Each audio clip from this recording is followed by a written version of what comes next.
Yung ano guys, ahos. Isa lang ng mais guys, yung ano, yung garlic bati.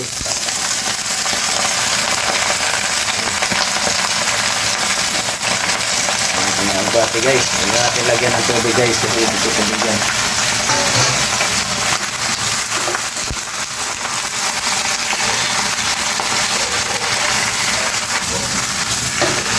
Diba? Dami kanina, pero biglang kumunti.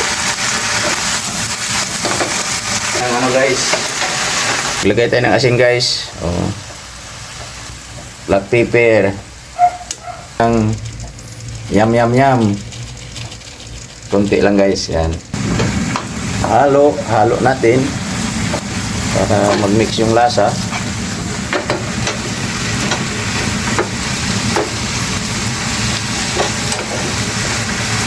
Ito ng cornstarch. Okay.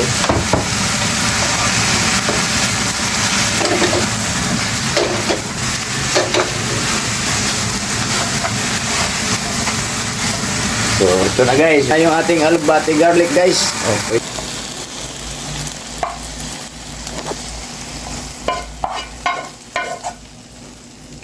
Yun. Ganun lang kadali magluto ng alugbati garlic guys. Kaya kung mayroon din kayong alugbati sa bahay nyo, ganito rin yung luto gawin nyo.